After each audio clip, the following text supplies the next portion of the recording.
we go. All right. Well, James has come up with the topic for this afternoon's opener. What was your quandary? Where do you stand on spicy food? Life is spice is necessary. Yeah, I was going to say, I know we've probably touched on this before, another thing, but it's like just straight up. Yeah. Like what level of spice do you like? I'll take it all. Like I have not had like the world's hottest peppers or anything like that. Okay. But like I'll dance in the spicy salsa categories. I'll dance on that. Like when I'm shopping at the supermarket, like I'll dig into some of those. Okay. I don't like overwhelming. Like if the spice is like, okay, I got to down 3 cups of milk to get this taken care of. That's too much. Yeah, yeah. But if it's like, okay, it's burning my mouth, like it's clearing out my sinuses, like that's good. And if it has flavor, when spice has flavor, when the spicy foods have a flavor on top of that, with that burn, yeah. If the burn brings the flavor, even better. Okay. See, I'm kind of like exploring and expanding my spicy levels. Okay. All right. But it's like if I am just burning and not tasting anything, right. and like I'm crying and all that kind of stuff, I just can't do it. But if I'm adding, like I'm getting in a habit. I love that. My nephew gave me 2 big bottles of like sriracha. Okay, yeah. And I've been like dipping it and like putting little dots and stuff here and there, and it's like, okay, I'm getting that little bit of heat, but I'm also getting sriracha flavor, and I like it. And I'm like, this is great. But I mean, I've already burnt myself out once by putting too much because I was like, I don't know how strong this is.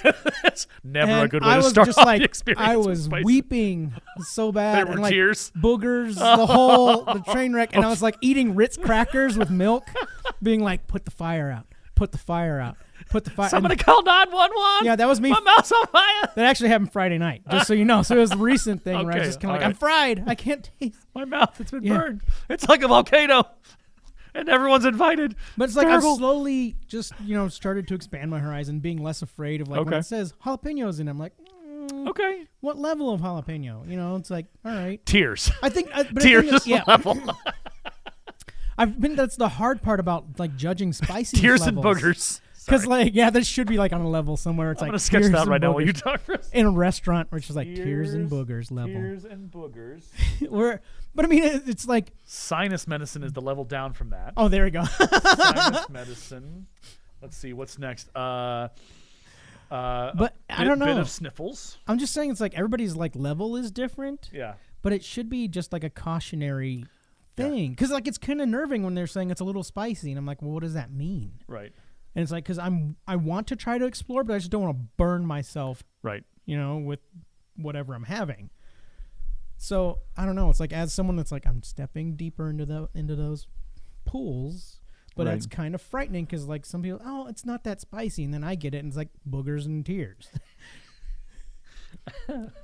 Okay, so here's my levels I've come up with for so far. So not a thing is level 1. So not a thing. Nothing happens. Nothing happens. Your second level is a little warm. Your third level is a bit of sniffles. So when you start to feel your, okay, I'm getting kind of. Then you go to sinus medicine. Okay. Woohoo! Yeah. And then tears and boogers. Yeah, where it clears you out. Sinus medicine. Because like it's one of those things like when I lived in Japan. Yeah. Over there, like they can't handle spicy at all. Yeah. So when they say spicy, they're talking about like flavor spice, where it's like these spices taste really good together, mixed together. No heat level. Yeah. You can find heat level, but it's not that strong. Yeah. So it's like over there, I was kind of like, all right, spicy food, I'm good.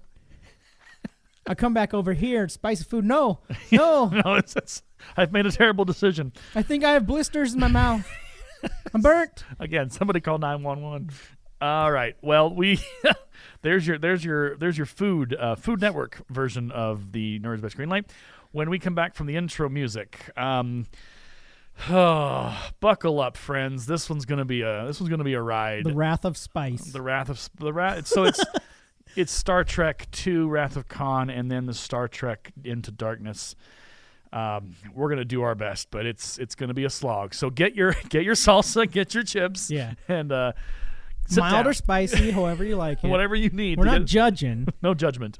But, throw a little spice in there. Yeah. We will start in with the Star Trek after this. Get nerdy with me.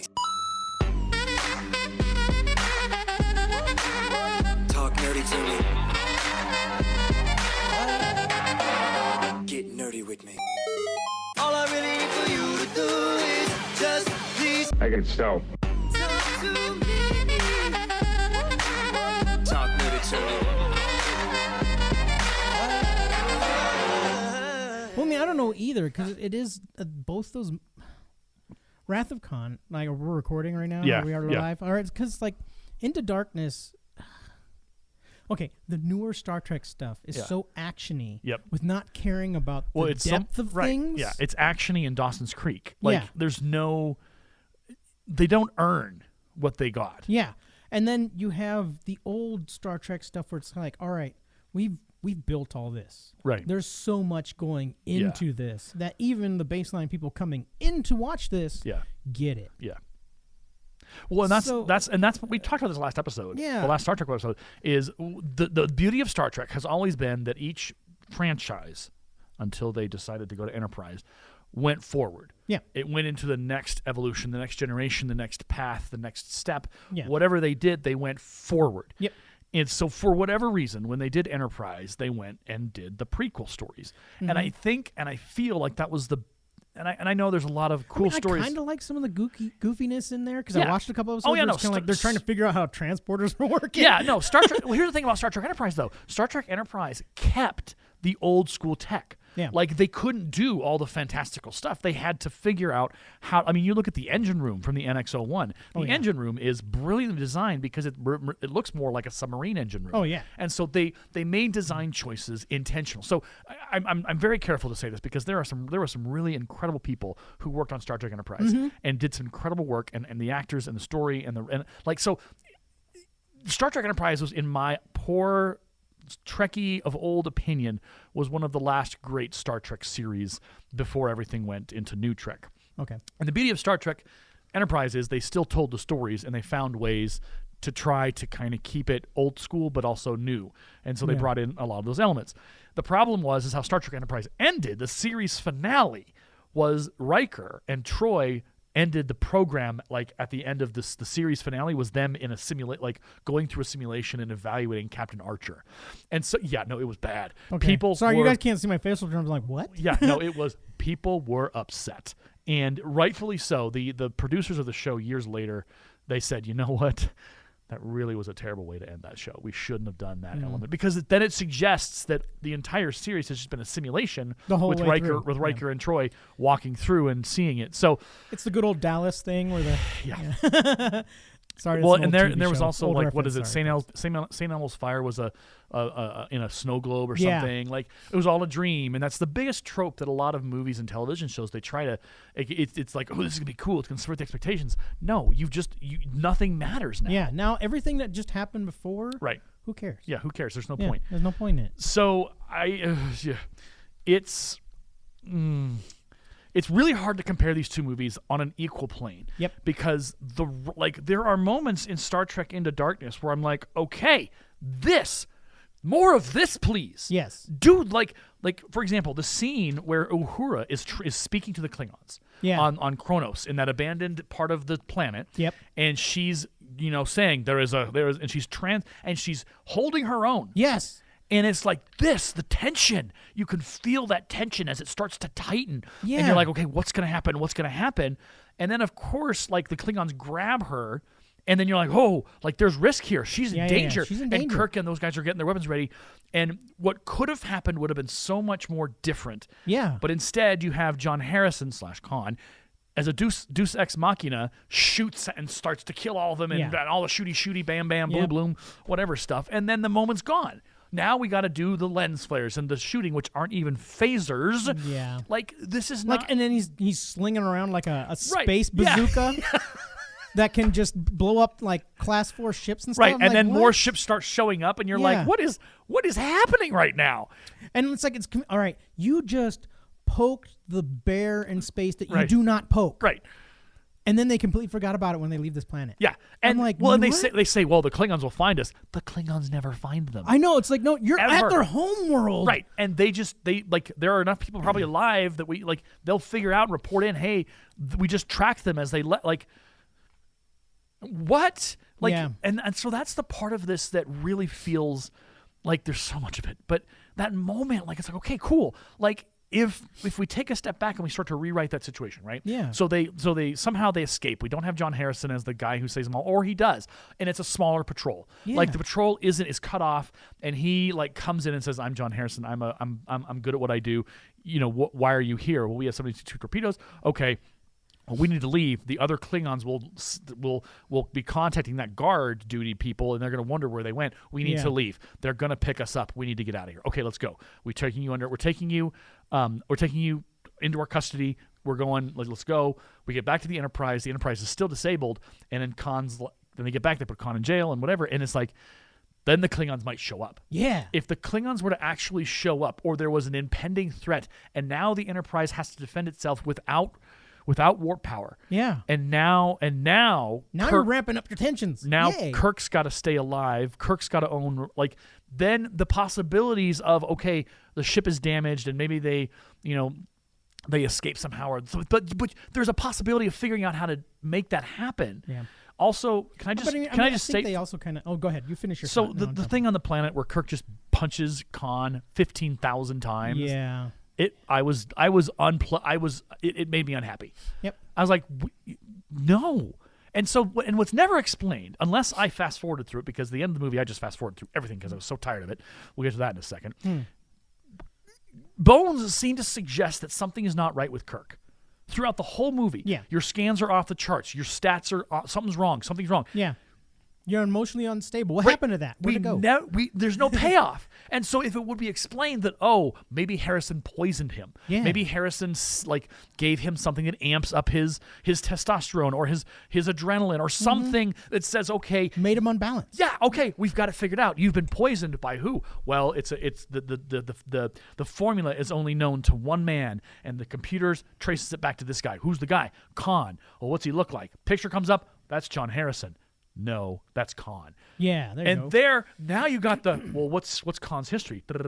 Oh my God, we have this man in our sick bay. That's something I'll jump into right after we finish your point. So like that, just so much missing from the opportunity to let stuff have weight and have purpose, and it's just like, this is storytelling. What was go ahead yours? Here. I'll jump back to the first point, and then I'll jump back to the second point. First point is like when they're fighting those Klingons. Yeah. And you know how just they have Khan just kind of like throwing Klingons around and killing them like nothing, whatever. Yeah. I mean, it's kind of like they were abusing the fact that Klingons had a reputation, even outside of sci-fi. Other people have heard about Klingons and how great and how dangerous and how horrible they are. Yeah. And it's kind of like, all right, this is establishing your level of being strong or intense or whatever. Where it's like, okay, Khan can just throw Klingons around like nothing. Right. And it's kind of like... But and that whole thing, I'm like, no, the Klingons would be just beating all of you and captured you all. Right. And I think, so I don't know what the term is, but it's misusing of a property. Yeah. Because the Klingons, they are incredibly deep mythology. By the time Star Trek Into Darkness came out, we had Next Generation, we had DS9, we had Voyager, we had considerable Star Trek series who have built up the mythology, not to mention the extended universe books and the extended, there's an incredible rich mythology with the Klingons and their culture and how they're a warrior race and how they have super strict codes of honor. Right, and it's like there's so much there, and all you use them for in this movie is to prove that John Harrison's got the business. Yes. What? Why would you waste such an opportunity? And the thing is, when Uhura's and having that conversation with the Klingons, that moment where they step out and they have those helmets on, I'm like, okay, and one takes them off, and you're like, okay, this is a different look for the Klingons. Yeah, I'll accept it because he had his little head ridges pierced. I thought that was kind of a cool look. I was like, cool. This is different. This is okay. Now, can we continue to pay this off? Do we get to see more? Do we get to hear and more? And we get enough but then it's like you have the perfect chance to do more, and you throw John Harrison in the mix, and you have to make him seem big. Yep. And it's like, we already know Khan. Like, we don't know. Most of us figured out he was Khan by this point because of Star Trek, the studio and the promoters and the marketers of this thing. As a Star Trek fan at the time, people they published, it's John Harrison, and so we went looking for John Harrison. Yeah. Star Trek fans dug, and they found a John Harrison in the Star Trek mythology. Yep. And they're like, okay, well, this is this dude, and he's kind of got an interesting history. Yep. And then they're like, well, it's not John Harrison. Well, then who is it? It's not Khan. Well, are you sure it's not Khan? No, it's not Khan. It's not Khan. It's not Khan. It's not Khan. It's not Khan. It's not Khan. It's not Khan. Okay, we're like, okay, it's not Khan. It's not Khan. Okay, it's Khan. Yeah. And it's just like, you look, I get you're trying to fake us out. You're trying to like try and build some mystery. But don't, like, this isn't Harry Potter world where it's like, oh, we don't know. We're trying to figure out. This is Star Trek. Yeah. Star Trek has been around since 1960. Yep. We know Star Trek history. We are aware of it. Yeah, doing this kind of fake out, switch out it's not gonna work. Sorry. It was. It didn't work on me, and I'm not a Trekkie. I'm sorry. It was, oh boy. So. But then again, like, there's also, like, there's that deep, like, Khan. I don't know. Do you want to step back and explain Khan and how he showed? Khan was a figure that appeared in the original series. Yep. And this is where he showed up, and he was what they called an augmented. Yep. Which is kind of like. Well, no, he was eugenics. Yeah, well, that's what they called him, augmented, but they were born out of like a eugenics program, where it's kind of like you just kind of combine all the best genes and everything and make like the ultimate being. Yeah. So that's who Khan was, like, out of his chunk of, well, there were 72 of them. They lost some, whatever. Khan was like the best of them all. Yeah. And like had the most potential. And he actually ruled over like a huge chunk of, was it Earth? And like there was like a weird period of time in Star Trek where he did rule a good chunk of everything, but he was a tyrant. Like there was no freedom, whatever. And he got overthrown, and they did freeze him, and they fired him off into space. Yeah. I don't know the full details of that, but they did. They chunked him out into space. And in the original series, they run across him. And he proves that he's a dangerous adversary because he's capable, physically capable, and mentally capable. Yeah. Where it takes the crew coming together to kind of like beat him. Yeah. Where it's like you draw the best out of everybody of the crew, and they finally kind of beat him, and there's like this kind of hand-to-hand combat fight where Kirk is getting tooled. And then Kirk grabs like a wrench and beats him down. Yeah. And then they finally have like this moment where, like, okay, we'll give you and your guys a chance. Yeah. But we're going to dump you on this planet here, Yeah. which is Ceti Alpha 5. Ceti Alpha 5. Yeah. We're going to jump it here. Yeah. It's kind of rough, but you'll be able to make it. You'll be Yeah. able to make it. Yeah. It's whatever. survivable. And we're not putting it on the books. Yeah. No one's going to know about it. We're just kind of letting you guys have a chance to live. Yeah. And because we believe in this. Yeah. You know? And then that comes around Wrath of Khan, the original movie. Yes. Where Khan, you find out that because no one bothered to check on him. Right. But because the only people that knew were Kirk and them, but they're like, we don't talk about it. Yeah. You know. Well, and because because Ceti Alpha 5 was destroyed. Well, that's what happens. And they had to move no one to knows. Ceti Alpha 6. And that's what makes Khan so angry. Yeah. Well, and those weird bugs. Yes. That kill a whole bunch of his people. Yeah. So. Which they use in the first of the new Star Trek movies. You notice that, right? Yes, I am well aware of the. I think on that episode, if I remember correctly, the episode before this one, yeah. I just kind of gave up at the end. Yeah. Like I was just like, whatever. Like we could have talked about the fact that he does use on Captain Pike. He uses the little little thing that he uses on Pike in the very first of the new from Star Trek the Kelvin 2, the Wrath series. of Khan, yeah. It's from Wrath of Khan because Khan uses those to mind control Chekhov and the other Terrell, Terrell, and uses them to control everything, and it starts the whole sparring match in that movie. Yeah. And in this one, you just kind of get, all right, here's Khan. He's dangerous. Yeah. He has no real backstory until they pull up old Spock to kind of tell you he's dangerous. Shall we talk about how each movie begins? Sure. Star Trek Wrath of Khan begins with the with the Kobayashi Maru scenario being played out, where Saavik is in command. It's her training.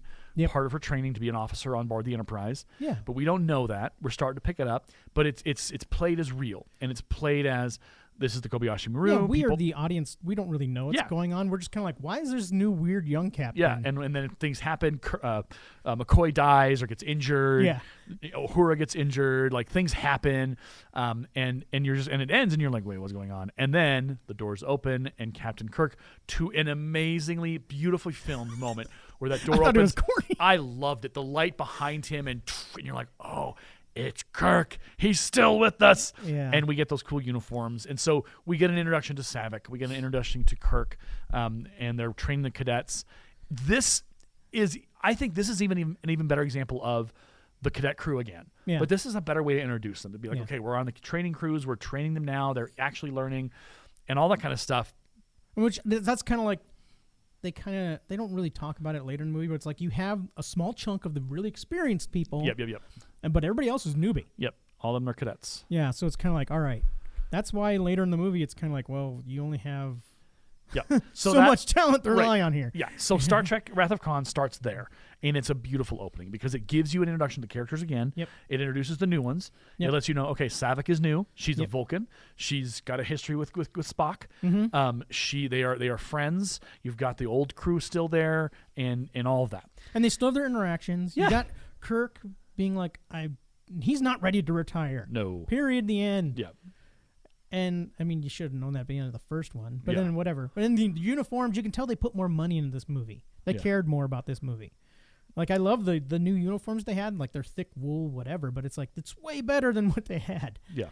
So it means like, all right, cool. It's like we're getting all this. They're getting the band back together in a way. And then we get some moments with Kirk and Bones where they're hanging out at his apartment in San Francisco, and the Romulan ale, and he gives them something else, reading glasses. Yeah. Because Kirk is allergic to Retinox 5, which is what heals people's eyes. Fixes your eyes. But Kirk is allergic to it. But then again, Kirk is acting stranger, and so he questions, like, hey, what's going on here? And Kirk confesses that, he wants to, he's a starship captain. Like, this is what he wants to do. And so, but it's such an interesting moment. And McCoy, again, the dynamic of that friendship is McCoy says, look, get your ship back.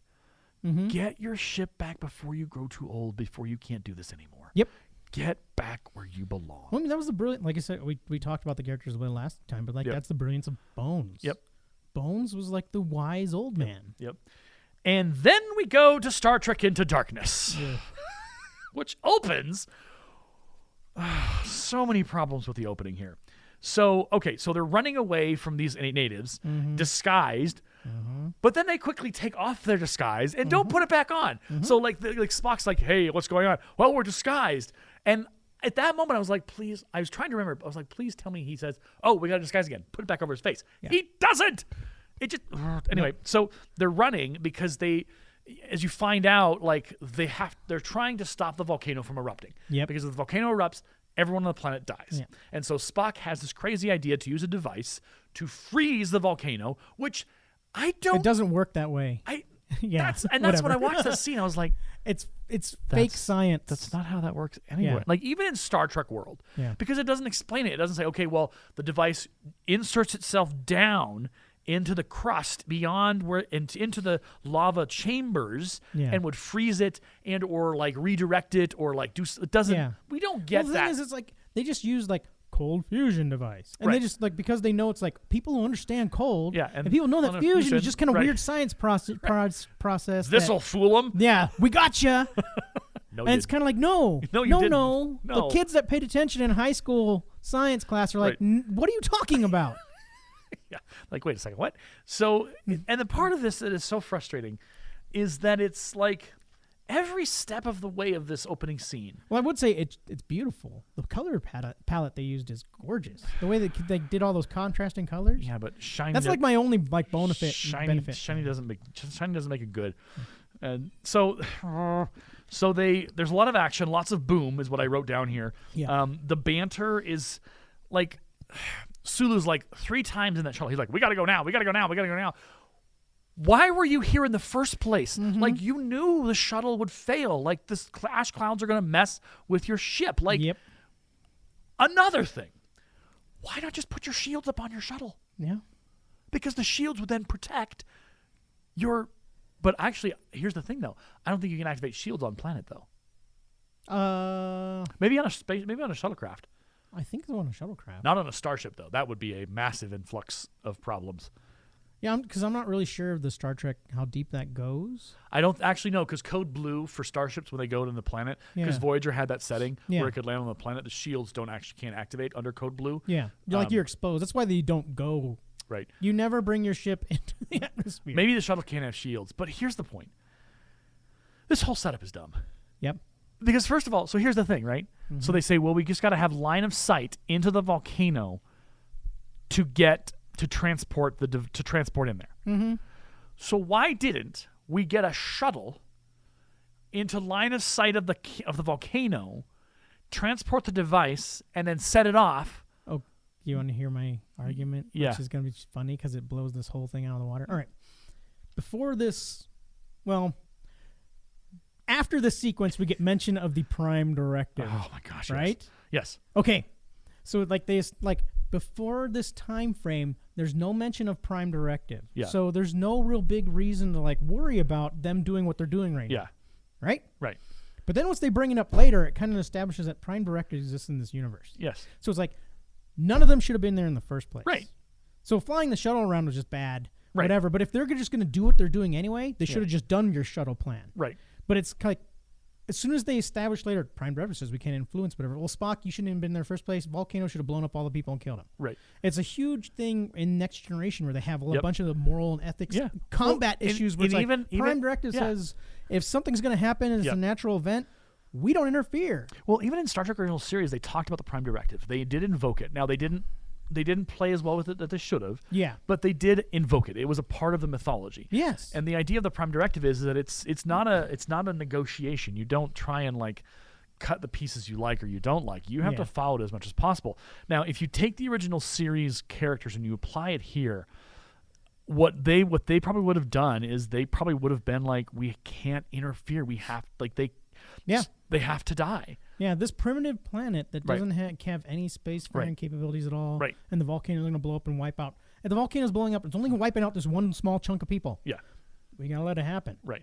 Well, and it's because so there's an episode where Kirk, Spock, and Bones go back in time to 1940s Chicago. Yeah. And there's a character. Her name is Edith, whatever. And when they travel back in time somehow, they prevent her death. And the world goes sideways. Yep. All hell breaks loose. The timeline is jacked. Things are broken. Yep. And so what the discovery is at the end of the episode, towards the end of the episode, they have to go back and they have to let her die. And it's so hard for Bones. Yeah. Because he's a doctor. Yep. But they say, look, I think it's Edith, not Edith Keeler, but her name is Edith or whatever. I'm probably getting that wrong too. But she has to die. Mm-hmm. This is her destiny. This is her part, and she plays in history because that death affects it causes a huge butterfly effect, right? Chain reaction. And so the Prime Directive extends to time travel. It extends to anything. We change something. We change a little bit of someone's either pre-warp, prehistoric, society, or you change an element in time travel. You've now violated the Prime Directive, or as they call it, the temporal time directive, but Prime Directive as well. Yeah. So. Which I think is why they have that rule. I'm kind of fuzzy on it, where it's if they're spacefaring, you can kind of go talk to them. Right. But as soon as they establish warp capability, then you definitely can go talk to them. First contact rules. There's a whole process. There's a whole process to it, but it's kind of it's when they're spacefaring, it's kind of fuzzy. Yeah. But it's as soon as they hit warp capabilities or faster than light travel at some point, then it's all right, now we can go talk to them. Well, and that's in Star Trek First Contact, where they have James Cromwell playing whatever his name is, the first warp guy with the Phoenix. Yep. And so when he takes the ship up and does a warp trial, it brings the attention of the Vulcans. The Vulcans detect, they're a warp capable society. We now can go talk to them. Yeah, now we go talk to them. And that's so that the Vulcans spend a lot of their time monitoring the universe for signals of warp technology or warp activations. And so the minute Cromwell does it, okay, now the Vulcans show up and we have that first contact, hence Star Trek First Contact. Mm-hmm. And so there are rules built into the Star Trek universe. Yep. Also in this scene, which is the opener, which we are still digging into, the Enterprise is underwater. Yeah. No. First of all, warp core. Yeah. Second of all, engines. Yeah. Third of all, pressure underwater is different from pressure in space. Yes.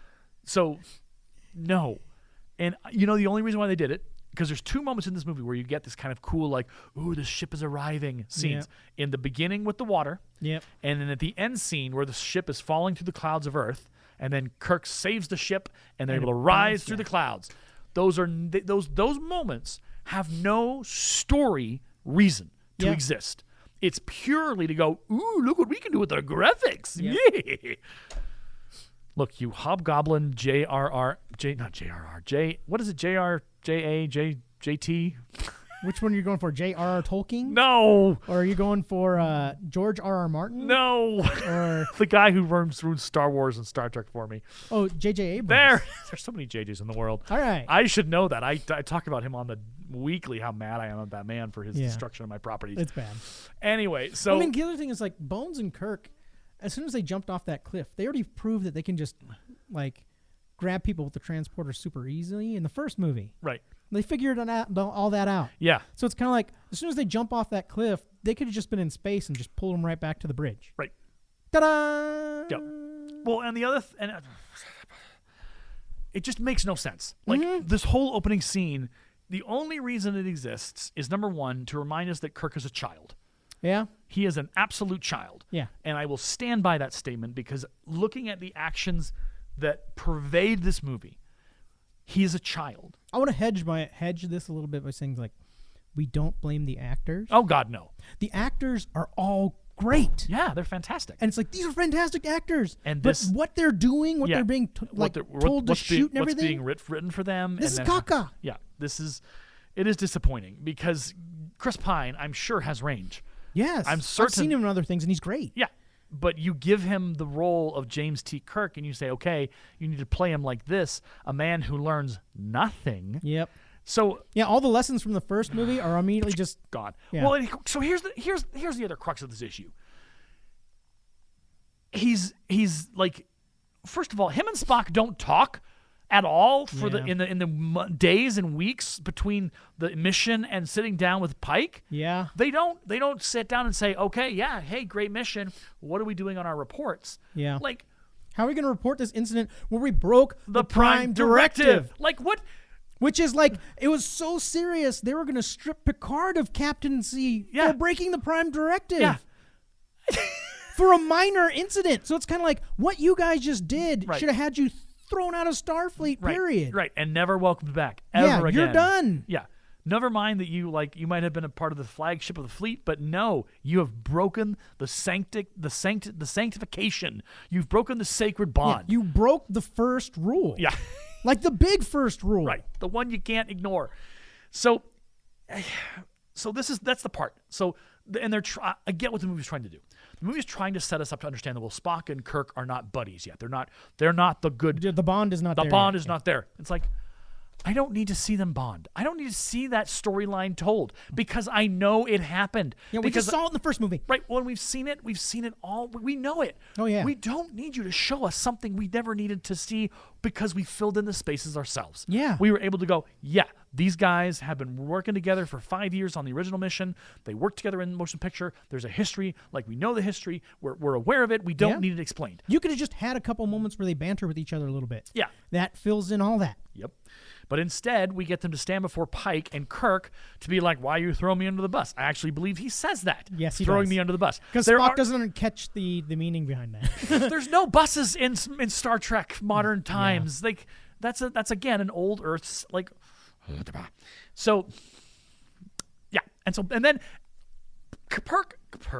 Oh my God.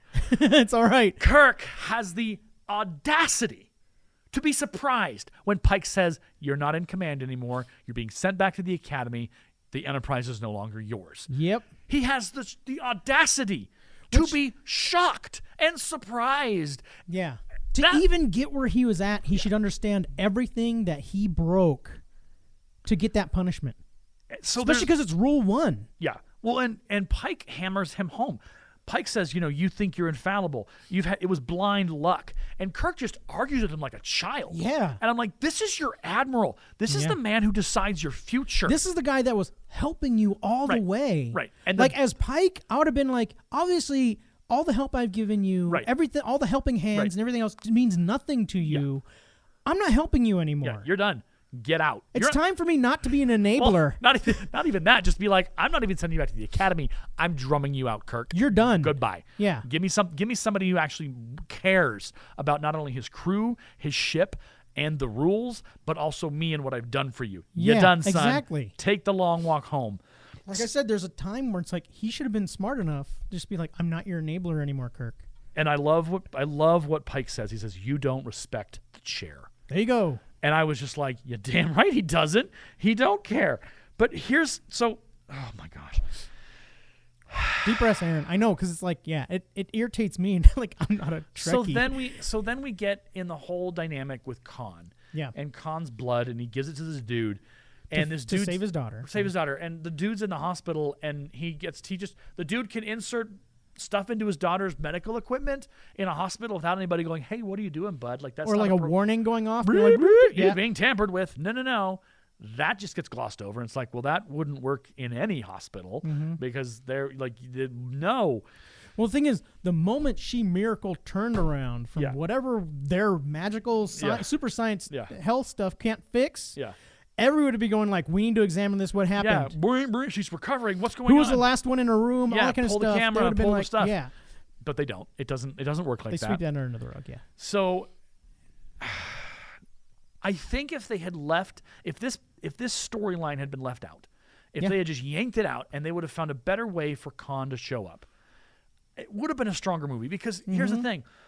They talk about, how many people died in the explosion? 42. There was more than 42 people. Yeah, you saw in that building, just walking around. There is not 42. There's like hundreds of dead in that explosion. But what I get frustrating is, and what I don't like is this guy, like, does this to save his daughter. Like, he kills, and I don't like that dynamic because it suggests that, like, we should be okay with this. Well, it's because, like, it's the emotional heartstrings of father's love for his daughter. I'll do anything for her. I'm going to go and be a terrorist and enable someone who I don't even know. Yep. I'm going to let them I'm going to like, and he knew, like, the guy, probably Khan told him, you put this in a glass, it's going to explode, you're going to die. And he probably knew, like, okay, this is going to kill a lot of people. So, and that's a huge issue. Yeah. Like, huge issue with that. Yep. I mean, because you could actually made a whole movie out of, like, just a Starfleet investigation of, like, who's the secret terrorist. Yeah. If you were to just take all that whole medical thing, the father throw it away, and just have that Starfleet, you could just done like a Starfleet thing and just sort it blow up. Boom. Or who did that? Yeah. Or have a guy who's down in his luck. Yeah. Have a guy who he's like, he's up to his eyes in debt, and Khan says, I can pay this off for you. Yeah. I something, and maybe he doesn't tell him. But I mean, it's the whole part of, like, it's the dirty stuff that Admiral RoboCop is doing. Yeah. That I'm going to call him Admiral RoboCop. Admiral RoboCop. Okay. But it's because his name's Weller. Peter Weller is a Weller. legit actor. But Admiral RoboCop and his secret crew are doing with all this stuff in Starfleet that apparently no one's paying attention to. Which, okay, whatever. Let's talk about this for a second. There is so, like, it's so messy. Oh my God, it's so messy. Yeah. So this is the thing. So he bombs the building, and then protocol requires that all first officers and commanders and COs are assembled together in a room. And I'm like, okay, in a giant glass window room. First of all, super exposed. First of all. You've watched Star Trek Undiscovered Country, right? Mm-hmm. Okay. A long time ago. But so the opening scene in Star Trek Undiscovered Country, Praxis explodes, the Excelsior is there, and they find out. The next scene is all of these officers walking into Starfleet headquarters for a super secret, top secret briefing. Yeah. There are no windows in the room. Yeah. It is a secure facility at Starfleet Command. Yep. There are guards. There are security protocols in place. Yes. What this movie... It actually looks secure. Right. Unlike this movie where it's like huge glass window. Right. With this movie, what they try and get you to disbelieve with your suspension of disbelief is that there is no Earth defense. Yep. There are no active patrols. Yep. There is no, like, air traffic control or any kind of, like, force protecting this massive amount of intellectual... around the core school and center of Starfleet. Right. There's nothing... There's no security. And it takes them so much time for an actual airborne response to get there until far when it's all said and done. Yep. Like, there is no reason for this to happen. Yep. And it's mind-boggling. So here's the deal. Pike dies for no reason. Yep. There's no reason for Pike to die. Yep. Oh, well, Kirk gets sad and cries. Why? Kirk hates him. Kirk doesn't respect him. Kirk doesn't listen to him. And at no point... Well, remember, that was his magical papa figure that saved him from all the bad stuff. That shielded him from responsibility and growing up. But there's no Kirk's there's no scene of Kirk going, you know what, Pike, you're right. I got to get my life right. And in order to make that connection real, there should have been that scene. Right, and it should have been a moment where maybe Pike invites him over to his house. Instead, the one that actually grows from Pike's death is Spock. Yeah. But we can talk about Spock and Uhura in a second because that's a whole other issue. So, but this moment, to parrot world start. Wow, whoa. Let's try that again. My brain starts. You're good. You're good. I was going all over the place. So to parrot Wrath of Khan with the opening with Kirk and Bones, what this movie could have done is they could have had Pike said, Admiral Kirk, Kirk, I need you to meet me at my home. I'm sorry, what? You need to meet me at my house.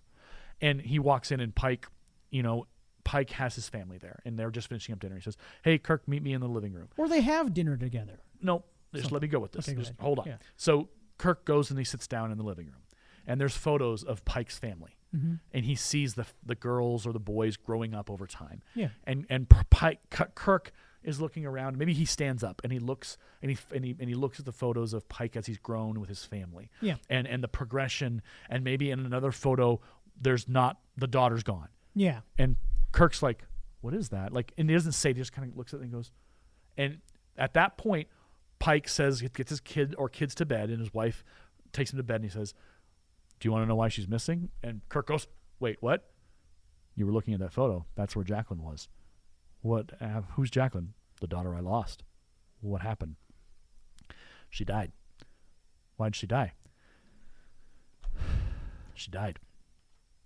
But what's the reason? Does it matter? She died. I can't do anything to bring her back. I have an empty space.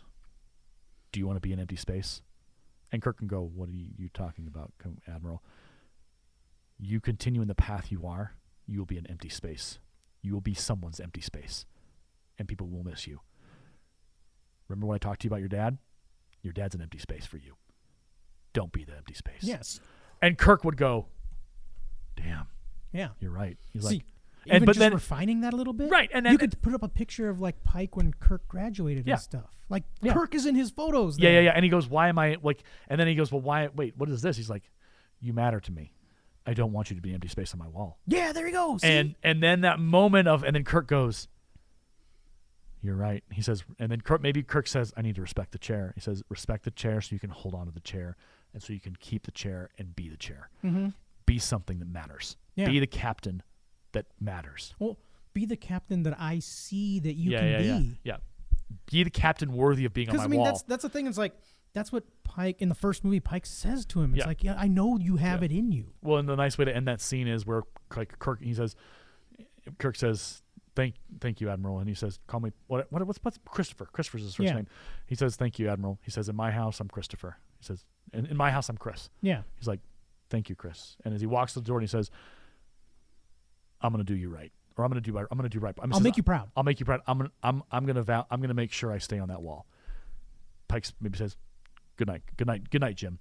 Door closes, and then you have him start to go, "I need to get my crap straight. I need to get things on task." Yeah. And you have that transformation of James T. Kirk. Ta-da! And he starts to do so much more and so much better and learn, and that character arc continues. He goes to Spock, and he says, "Spock, we need and this behind and the Khan dynamics are parallel here somehow." Yeah. You craft the story so that Kirk is learning, but the threat of Khan becomes real.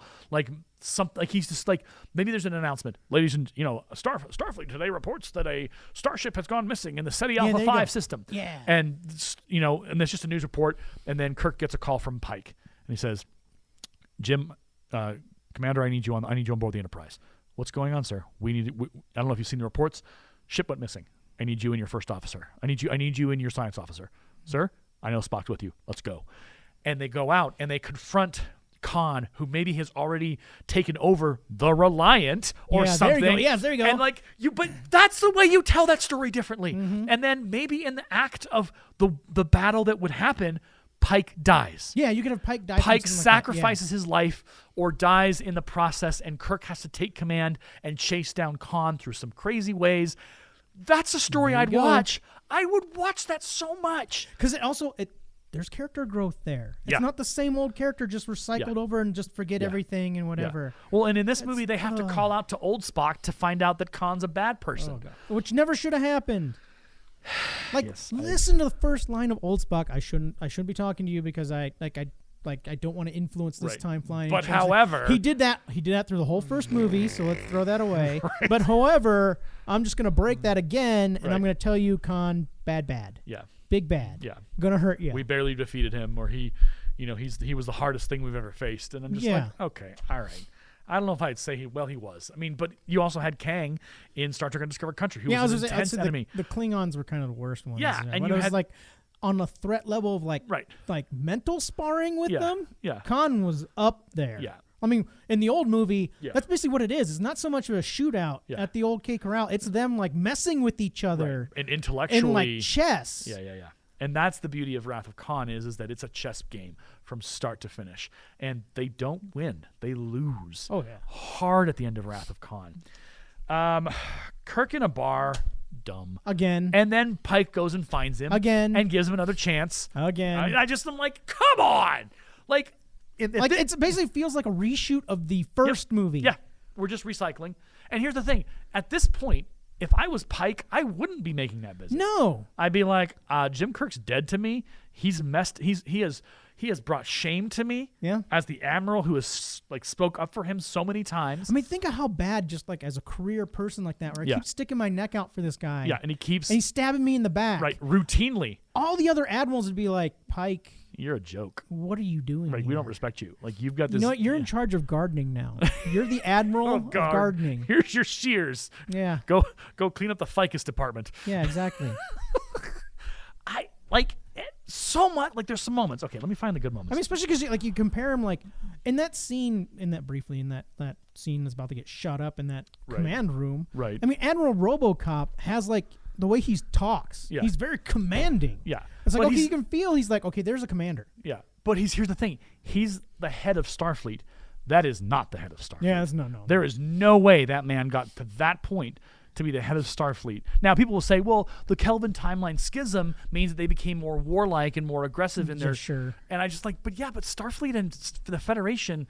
At their cores, they stand for exploration. Scotty brings it up later in the movie. He brings up like we're supposed to be explorers, not warlike. Yeah. And and also, RoboCop Admiral cannot have made his destructive ship. Yeah, no. Alone. That takes a considerable amount of money. So if you're listening, effort, all the massive technology. Because remember, they're talking about all the super advanced technologies cramming into this thing. The amount of people you'd need to do all that. Yep. You couldn't just do it with one guy because they're saying they're conduit. It would take a whole operational crew department. So do you know where that super secret base is at? Yeah. Just outside of Jupiter. I'm like, what? Yeah, I was like, what the hell? You have all of space to hide something. You hide it in the Sol system? Yeah. Like right next to home base. So if there's ships flying right by that all the time. But what's that giant facility over there? So if you're following along on the home game right now, you're wondering what is happening. So Admiral RoboCop, which is Admiral Marcus, he secretly constructed this massive starship, bigger than the Enterprise, bigger than anything we've ever seen. Yeah, remember the Enterprise is the flagship, so it's the newest, biggest, hypest thing. Yeah, Admiral Marcus has built out apparently by Mars or Jupiter or wherever he's at, has built this massively powered, massively destructive starship. And a massive like, what is it, space dock, which is larger than that ship. Yep. So the problem with that is there is no way you could have kept that hidden. The amount of work, and again, as a guy who has read his Star Trek, watched his Star Trek, I have written Star Trek like role-playing, play-by-email stories with friends from across the world for the better part of 21 years. I know how this works. I have written the inner workings. We have sketched out Utopia Planitia, which is like in the future in Star Trek, it's the entire yard that builds starships. It is not a shrinking violet. It is a massive operation with massive amounts of people. Well, I think they even showed it in the MMO, and it is huge. Yeah, it's significant. And so this also really just makes this, like, it's so hard for this movie to go, well, there's some redeeming moments, but those redeeming moments, they're so inconsequential to the storyline. Yep. That if they had taken that focus and thrown it actually into the consequential parts of the story, we might have a strong movie here. Yeah. I mean, you could have made this two-parter. Yep. easily. Yep. If you would have just filled in the movie less boom, boom, shoot, shoot, make some people talk. Yep. And this movie could have come out so much better. Yeah. And like what they did to Khan to make him just like, okay, like he's mega intelligent. Yeah. Like you showed it at the start, and I'm like, okay, cool. Yeah. You're making him a mega intelligent bad guy. Yeah. Like the old Khan who's playing chess with the whole crew of the Enterprise. Yeah. You know? And keeping them all at bay for a while. I mean, they eventually beat him, but it's kind of like one of those things where it's like, all right, here we go. Yeah. And then you just make him into like ragey steroid beast. Yeah. And no. Yeah. So the other part of this that makes me cranky is they drag Carol Marcus in here. Yeah. Now, Carol Marcus was Kirk's original love interest. Yes. That was actually... Yeah, in the Wrath of Khan movie, if you guys watch it, you have Carol Marcus pop up, the doctor. And her son, David. Who is Kirk's son. Yeah, who's actually Kirk's son. Yeah. And that's like a huge drop that happened in the Wrath of Khan movie that made like... Yeah. Trekkies be like, whoa! Yeah, Kirk has a kid. And he had a relationship long enough with a woman to have that happen. Yep. And here... So first of all, she lies, which, again, I've written Star Trek, okay? I've read Star Trek. Yeah. When someone comes on board the ship and they say, I'm Carol Wallace and I'm here to come on board, and they hand you a data pad, you take that data pad, you go, okay, cool. You take your data pad, you go, doot, doot, doot, doot, doot, doot. Are those orders complete? I don't see orders on my data pad for you to come on board, Miss Wallace. Yeah. Who are you and what is this? What are you doing? And what are you doing here? None of that happens. Oh, remember, Spock figured it out, but then just decided to say nothing. Yeah, like nothing. I'm like, what? Spock, the guy who's by the rules, right? By the book, man, is suddenly just like, nah, okay, blonde lady, you're good. I'm gonna let you on board. I'm gonna let you on board. Yeah, it's fine. Everything's fine. It's cool. Yeah, you're cool. You look cool. You got a thingy on your data pad that looks good. I mean, yeah. Rock and roll. Let's do and this. you're gonna walk around next to a whole bunch of like experimental proton torpedoes. Right. Yeah. What? Yeah. It's like the Fonz. Hey. I would have. The first thing would be like, security, stun this woman. It makes me angry, and the reason why it makes me angry is because Carol Marcus was a character that she was fiery. Oh yeah, and she gave as much as she got. Dude, I love when in the first movie she calls up Kirk just to yell at him, and he's an admiral. Yeah, like no one does that. Yeah. And she just calls him up and just starts screaming at him. Kirk, what are you doing? How dare you do this to me? Why are they taking Genesis? Blah, blah, blah, blah, blah. And you're just like, dang, girl, okay. And in this movie, she's like trying to kind of get past Daddy and sneak past Daddy so she can get on board. And it's like, this is clunky. You didn't earn Carol Marcus. Nope. You should not have named her Carol Marcus. Yep. You should not have, she has no point in this movie. She quite literally, and okay, so later on in the movie, right? Yeah. So they start saying, oh, well, this is happening or whatever. And she doesn't hit her comm badge and go, Marcus to bridge, here's what's going on. Exactly. Do this. She takes off running. Yeah. Why? Yep. Why would you, you have information that could save everyone's life? Well, yeah, because remember, I told this to you because we were talking briefly beforehand. It's like, she knows all the stuff her dad is doing. Yeah. Because, for some reason, Dad just lets me look at all the super top secret stuff he's up to, where he's building the Omega warship. Right. And I'm fine, and I'm not going to call and report this to anybody or say anything to anybody about this. But I'm going to sneak on board the USS Enterprise, and then when the moment comes where I have to share some important information, I'm not going to hit a button on a console and go Marcus to bridge. I'm going to run through the ship. Yep. Get on board just in time to say it's going to happen, and then it happens. Yep. I do not. So this is my problem with a lot of modern movies, not just Star Trek, but a lot of modern movies. The amount of death and destruction that we see on the Starship Enterprise and how these people die offends me. And I'm not saying I'm a snowflake, I'm offended. It offends me as a writer. Yeah. Why did those people have to die? Mm-hmm. What's the point? Is it to show that Marcus doesn't care about the crew? Okay, cool. You could do it in such a different way. Yep. But instead, you have to destroy the ship.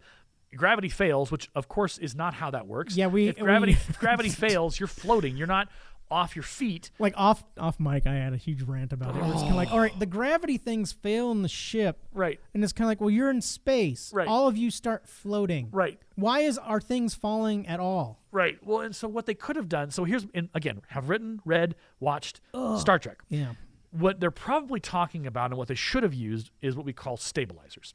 So when when you've watched this in Next Generation, you've watched this in when ships flip over, people stay where they are. Yep. That's called stabilizers. Yep. So the stabilizers keep you right side up. Yep. So you don't like if the ship goes like you don't because in space the 2D plane of gravity being sucked onto the ground so that you're facing upright, it doesn't exist. Yeah. Like you can just turn your ship any which way. Yeah. And so in Star Trek that's just been the thing. Like if a ship turns sideways or whatever, you don't go. Yeah, it does because it doesn't matter in space. Yeah, really, it doesn't. All you need is that thing that just kind of sticks you to the floor. Yeah, yeah. And so turning the ship upside down or turning it. So what they could have said is all stabilizers have failed. Bam. And so when the ship is going like this, then everyone's going. Like that explains it. Okay, the stabilizers have failed. We Yeah. no longer have the ability to stay normal. Like as the ship moves, now we're moving. Well, no, not failed. Because if you do failed, then okay, you're not sticking anywhere. You're just floating again. Right. You could say they're Well, no. malfunctioning. So there's a difference. And then you get them sticking all over. So there's the a place. difference between stabilizers and anti-gravity. Okay, yeah. If you want it, so the Trekkie in me says this. So gravity is what keeps you on the ground. Mm-hmm. Anti-gravity or gravity systems keep you gravity that you have on Earth. Okay. Your stabilizers are what keeps the ship and the environment on that same axis. Okay, I got you. So All right. that, at least what I know of it and what I've done my research on and what I've read and written about stabilizers. The stabilizers go out. The ship, as it's like shaking, it's like if it like the ship is going to, it's like you're going to feel it. But the stabilizers stabilize that motion. Okay. So when the ship is bouncing through space or in warp, it may not be a smooth journey, but those stabilizers and the way they use them is it keeps the ship from going. Yeah, it's experiencing all that vibration and shaking and stuff. Yeah, okay, you're not going through turbulence. It stabilizes in the way that anyway. So yeah, what they could have done is they could have been, hey, stabilizers are failing. Oh, everyone hold on to something, and then you've been like, the stabilizers prevent everyone. Whatever. I mean, on top of that too, in that whole sequence is like Earth's gravity well is not that aggressive. Yeah, it's not going to pull an object directly to it like that. Yep, which is so dumb. Yeah, because like when they have their confrontation with the big evil ship, they're 234,000 kilometers away from Earth, something like that. Yeah. Okay, folks, that is like 3/4 of the way to the moon. Yep. So that's how far out they are still. Yeah. But like the huge laser show of these two ships shooting at each other and everything would have been seen. Everybody on Earth is watching that. Well, not only that, but you're talking about Starfleet Command. Yeah. And and like the star bases and all the other other ships and shuttles would have been like satellites. Hey, we're picking up some action over by this moon. Well, they do show the moon in the background of their fighting too. Yeah. So it's kind of one of those things like everybody would have been like, because there's bases on the moon in Star Trek too. Yes. And been like, we got a big problem here. Yeah. Well, and the other thing about that is that somehow magically they end up falling into Earth. Yeah. So they traveled at 214 kilometers. Well, 234. Yeah. Whatever the number is. Somehow. So then when the gravity fails and the systems fail and the warp drive fails, they fall into Earth. Yeah, remember, they actually make the comment, we're going to burn up in the atmosphere because they got nothing to protect them.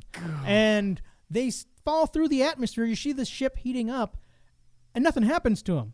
Yeah. They fall through cloud cover first. Yep. And then the power comes back on and the ship comes up right. I'm like, they would have been charcoal. Yep. There have been huge chunks of that ship that just flew off. Well, and the other thing is that in the opening of the movie, when the Enterprise leaves the planet, are their shields up? Or how are they protecting themselves from the atmosphere of the volcano planet? Which I assume like you would have to have shields up or whatever to get through the atmosphere. Okay, in some way. I don't think. I think for starships you can't have shields in the atmosphere. Yeah. Because the shields. See, I'm not sure about you. I'm not really sure about that. I want to say no because the shields would have an effect on the atmosphere and react with the atmosphere. Okay. Because you can't have your warp drive active in the atmosphere because the atmosphere and warp drives will interact and things will go bad. Okay. So that's why in Voyager when they go when they go back in time in the movies, Kirk and them, and they're in the Klingon ship that's cloaked. Yes. Don't they have the warp drive active then and they're fine? So when they crash at the end of Star Trek 4, all the systems are failing. Oh, okay. So warp drive and they just somehow keep it cloaked. Klingon warp drive is different than whatever. Federation yeah. warp drive. And I'm suspecting that we probably would see a scene where they turned off, deactivated. Because, the warp drive is like a nuclear fission reactor. Yeah, well, it's on a massive scale. Yeah. Well, no, because when they land, their dilithium crystals are dead.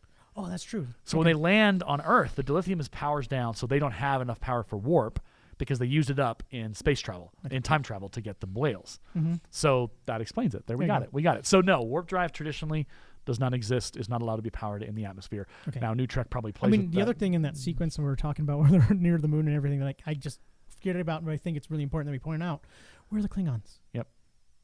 Yeah, where'd they go? There should have been Klingons everywhere. Yep. And be like, you guys just attacked our homeworld? Yep. Kronos? You know, they talk about how important Kronos is in a lot of Star Trek. Yep. And you guys just had a shooting fest. Yep. On it, and with your flagship was in our atmosphere. Yep. Well, not in our atmosphere, just hovering around our planet. Yeah. Do you want to hear more about how they mess with Star Trek continuity and Star Trek lore? Yeah, go ahead. So we're skipping forward to where Carol Marcus is talking to Kirk about I'm friends with Christine Chapel. Yeah. You remember her? And he's like, Christine Chapel. If you remember from Star Trek: The Motion Picture, when McCoy comes on board, he says, I heard Chapel's an MD now. Yeah. So Christine Chapel was a nurse on the original series through motion picture, through most, she was a part of the crew. Yeah, she was an important kind of like side character that was always kind of there. And working with McCoy. Yeah, and working with McCoy. So in this movie, what they do is they go, oh yeah, Kirk had relationships with her. Are you serious? Mm-hmm. You just took Christine Chapel, a legit, strong female character. Yeah, because remember, she took no guff from anybody in the original series. No, and she didn't take it from Kirk either. Yeah. And so you take this strong female character who is intelligent, who is practiced in medicine. Yep. And you just throw away a toss-away line. Oh, by the way, you remember Christine Chapel? Yeah, I was friends with her. She told me about you. And I'm just like, why would you do that to a character like Christine Chapel? Yeah, you just... Why? Yeah. Again, as a Trekkie, as a Star Trek fan, I'm just like, make some of their name up. Don't pull from an incredible actress who played the original in the original series and movies. Why would you? I don't even. know. Or the other major character that shows up later on, as kind of like a joke thing, the Tribble. We all know how important the Tribbles are. So they also name check Mudd. Yeah. So Mudd is in the original series was a traitor / kind of a Han Solo character. Yeah. But they name check him in this, and they say, oh, let's take the ship that we confiscated from the Mudd mission. Yeah. That's you are name checking stuff that you aren't even worthy of. You didn't earn that mention. You didn't earn them, and because there was talk about possibly bringing Harvey Mudd into the Star Trek universe, the new Trek. Yeah. Didn't happen, at least in the television part and the movie part. So much. We are at 57 minutes. I know, right? And I feel like we still have so much to go. It's just, this movie is so just scatterbrained in the way it was thrown together. So spoiler alert, let's talk about the ending of both movies. All right. And then we'll track back to talk about some good stuff. We'll try at least. So this is, everything has fallen apart so far. Nothing is firing on the cylinders of this movie. Yeah. There are moments what did I make? I made small notes about so Spock versus Kirk with the gut versus logic, where he's like, and Kirk's like, I just don't know what to do. And I'll be like, you're damn right you don't know how to do, because you're an idiot. Yeah, I know. You have all that academy training apparently did you no good. Yeah. Nothing prepared you for this, you absolute idiot. Let's see here. I'm trying to find there's some good stuff in here. Carol running is dumb. Runs to the ship. How does Starfleet not see this when they're in that final battle scene? Yeah. Carol. Okay, so Carol versus her dad. Dumb. Yep. Emotional Dawson's Creek, Melrose Place level of dumb. Daddy, don't do this. Don't do this. And of course, she's got to get the righteous smack in on him too. Right. She slaps him and then he knocks her out. Well, even before that scene, all right.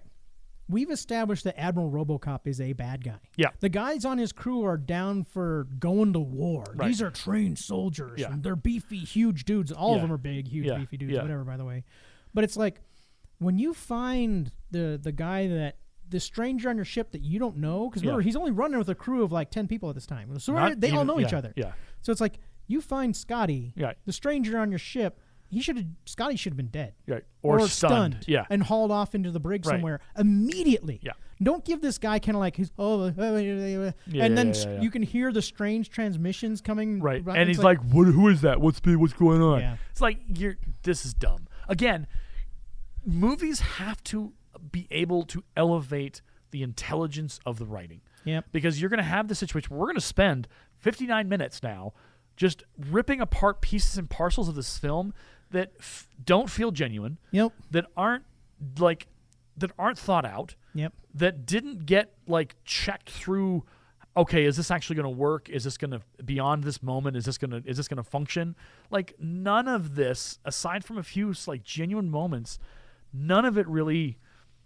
I don't know. The name reveal of Khan is strong because they figure out who he is. Oh yeah. And they go, okay, he was this, and that. Okay, I got that. The torpedo reveal, strong. Having them on that planet and them opening it up and discovering, oh dear God, there are people in these things. Yeah, there's a frozen person here. What is going on? That is a strong moment. Yeah. But it's not enough. It's an inconsequential moment. Yep. I mean, it's consequential in that we now understand Khan's connection. Yep. But it doesn't carry over. We're now then all of a sudden even then Kirk's anger, where he's ready to go to war and kind of shoot everybody up. Yeah. You don't really feel it because you don't really see him cry. Yeah. You don't see him smash anything to show his complete loss of all logic anger. Yeah. In some way. Yeah. Where he's I'm ready to commit us to war. Yeah. I'm gonna go shoot on Kronos. Yeah. It's what are you doing? Right. Yeah. It's just not great. Kirk versus Marcus is meh. Yeah. This is the head of Starfleet. This attack, the attack at Warp, again, you had to shoehorn that in because you wrote yourself into a corner. Yeah, you didn't know what to do with what was going to happen. Right. Just. So the Tribble situation, we know what's coming. Yeah. It's dumb, and because it's a toss out line, yeah. But it's tossed out enough that it doesn't go, hey Bones, what are you doing with that Tribble? Oh, I'm just checking them out. Okay, cool. We know there's intentionality there. Yeah. You don't just name check a Tribble with going check and McCoy even says it. Well, I'm experimenting with Khan's blood. Khan's blood's been shown to have miraculous qualities, so I'm testing it out. Yep. You know that's coming back. You're just I can see where we're going from here now. Yep. Old Spock versus new Spock. Blah. Blah. She took a long. Because we already mentioned that. Just blah. Yep. And then Spock is breaking all his rules. And then Carol Marcus on the big battleship takes forever to get to the bridge to see her dad. Yep. War is coming. So this is what is dumb about Admiral Marcus. Is he is such a war-focused head of Starfleet. Yeah. There's not. We don't get the reason for it though. Yeah. We don't get the warnings of Klingon Empire making moves or making noise. We don't get that. Okay, this explains why we're going to war. And people are gonna be like, well, because Marcus is trying to make up a reason. That's dumb. That's conspiracy crap that I just don't like seeing in Starfleet. Because I don't like it either. It's out of character. It feels kind of gross. Well, here's the thing. So I should say that, but in Undiscovered Country, right, there was that conspiracy. Yeah. But the conspiracy to assassinate Gorkon and then assassinate his daughter. Yeah. There were selected people, but enough people figured it out that they stopped it. Yeah. In this situation, there were enough people who knew about what he was doing to stop him. Yes. There was no reason, because in Undiscovered Country, it was admirals. There were select admirals who were involved in the conspiracy, and it was a very small amount of people. Yeah, there was an assassin. Exactly. And there was three admirals involved, and then there was Valeris. Yep. But it was a very tightly knit group of conspiracists. And they used that whole, Kirk's son dying to Klingons thing as a good tool to frame Kirk. Right. But that had weight. Yes. But they earned it from Star Trek 3. Yes. So in Search for Spock, spoiler alert, David dies. Yes. That weight carries through to Undiscovered Country, where they take that plot element and they say, you know what? This has weight. Yeah. This has meaning. Yeah. This will do something. I mean, this is a good comparison to what we're talking about, where it's kind of in our Kelvin timeline, they took nothing of the lessons or things that should have been learned and growth and carried over the second movie. They just threw it all away. Yep. In the Star Trek movies, what they did with old Kirk, Spock, and all them and whatever, the everything carried over. Everything kind of meant, except for the first one, V'ger, they didn't really carry over too much, except for showing you that, hey, the crew's still there. Yeah. Because it's been such a long time since the original series. Yeah. They kind of needed to show everybody was back together again. Yeah. And they can still ride. Yeah. And then in the second movie, it's like, okay, we're going to do this thing. Yep. We're going to pull back something from the show, which we kind of like swept under the rug. We thought would be a good tool, Khan in them. Yeah. And then they showed you, like, look, they can still battle. There's this deep chest thing. And then Genesis Planet in Star Trek 3. Yep. And then the Star Trek 3 ends with and they got to travel back in time. Star Trek 4, Voyage Home. They go home. They save the world. Kirk is promoted back to being a captain. Yep. And then Star Trek 5, we'll talk about that at some point. That one's painful. And then Undiscovered Country like takes everything from original series to now, puts it together, and just with a few hiccups, sends the original crew off with just extraordinary measure. Yeah. And so when you look at... And they could have done the same thing with this new stuff. Yep. Coulda, shoulda, woulda, didn't. Khan is evil. So the way that he kills Admiral Marcus is pretty intense. Okay. His daughter watches him smash his skull. Yeah. That's pretty violent. We don't see it on screen. Yeah, at least they cut out of that, but they give you the implication like he is basically crushing this man's head. Yep. So... Which is a very, very like violent, personal way to. I'm not laughing at that. In. I'm laughing at my next note. Because it's awful. It's horrifying. And I love the actress who plays Carol Marcus. She screams in horror. I love that moment because it's like now, she's earned that. But you just watched her father. That even though she hates him, she still probably has some love for him, and she just watched him die. That's a good one. In front of her. Well, I mean, they show how savage Khan is. Remember when he walks by her and he just stomps on her knee to break her leg? It's like, her leg. Whoa! Yeah, but those are the moments that we would love to see more of. Yeah. We need to see Khan in action. We need to see him in an adversarial role versus working with Kirk. Yeah. Because, again, Kirk would never work with Khan in the past.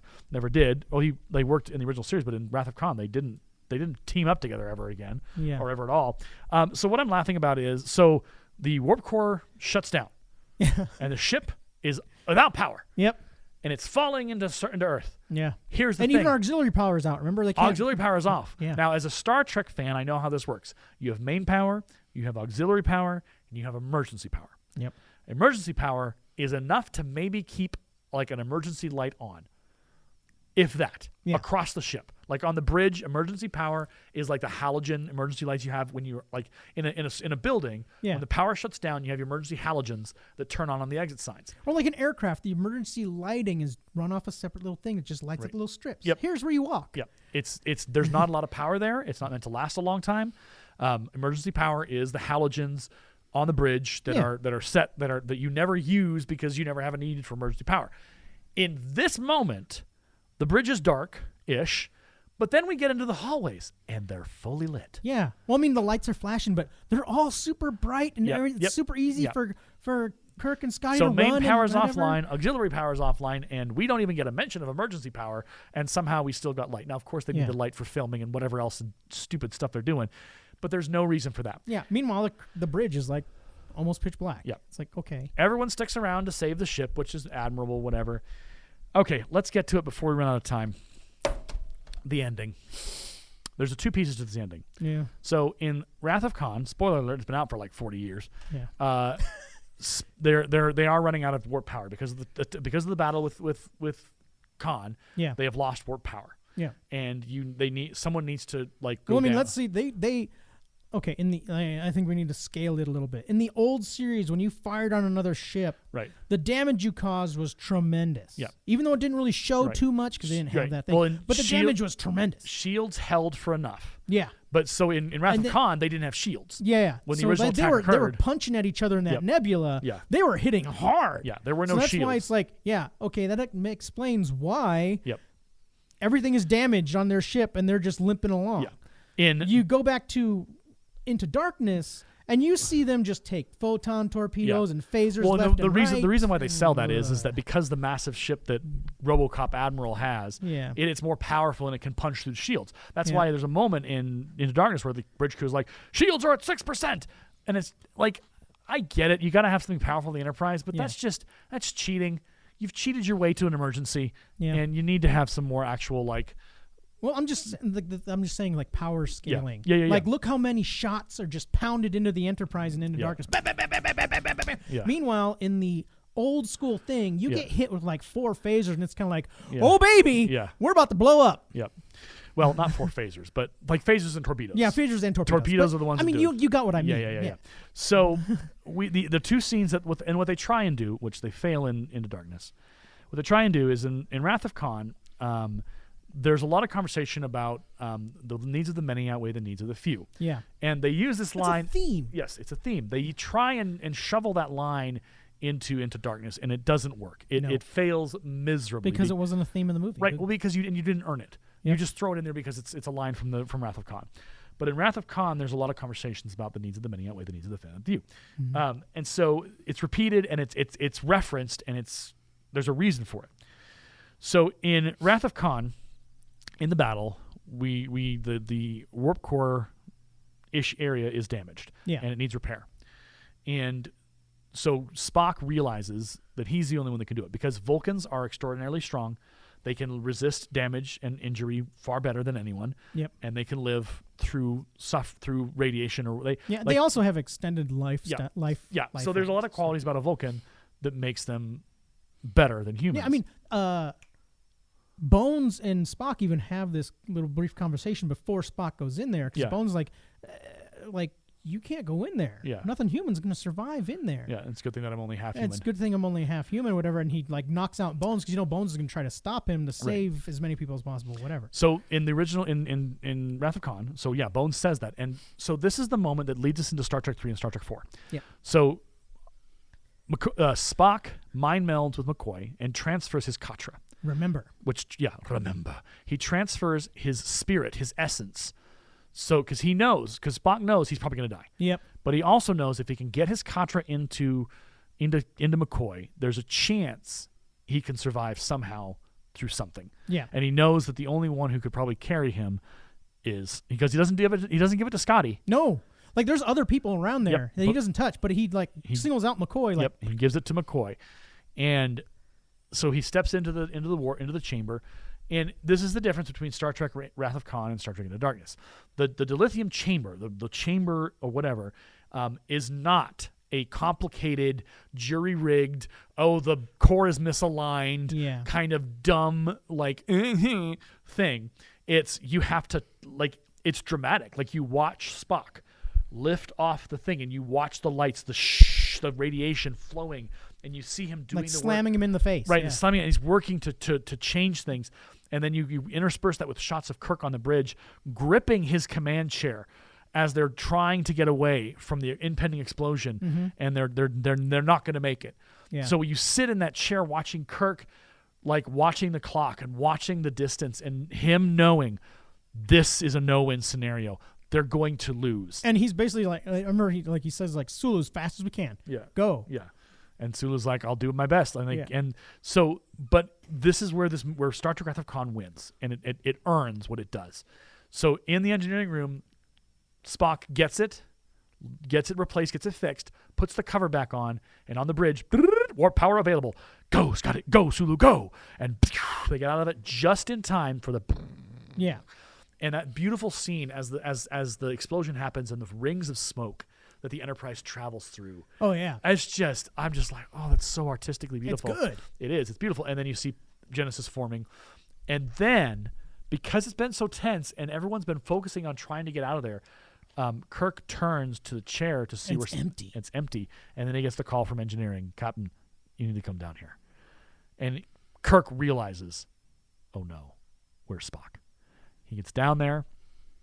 And in what I would call one of the most emotional scenes in all of Star Trek, and there's a lot of emotional scenes in Star Trek. Yeah.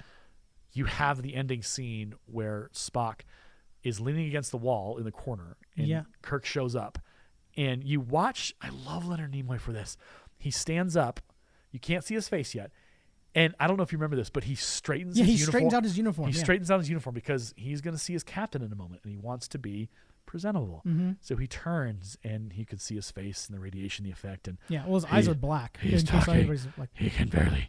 And he gets to the window and he says, "The crew saved. Yes. You know, what are the needs of the many outweigh the needs of the one. And there's just you just sit there and you go, what? We've lost. Spock's dead. Like, he's good as dead. Yeah, and it's like they leave it quiet. Yeah, too. There's no music. There's nothing there, and so then Kirk lets Spock talk. Yeah, yeah. He lets him speak, and then the ending of that scene is, as Spock collapses and leans against the glass, Kirk does the same. Kirk falls and leans against his friend through the glass. And then we get this ceremony, the funeral scene, and Kirk saying, of all the men, of all the people, or all the aliens I have met, or whatever, he was the most, and he catches human.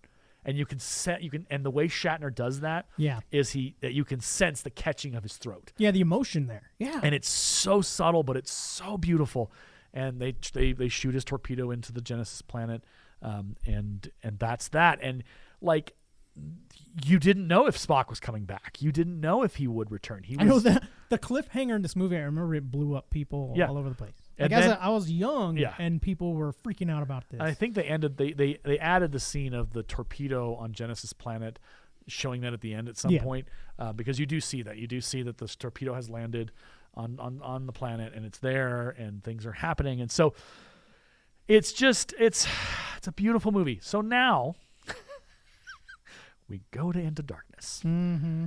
And what they do is they switch it because why don't we subvert the expectations, which is the catchphrase for everything nowadays. J.J. Abrams. It's time to subvert the expectations. It's a special power as an X-Man or whatever.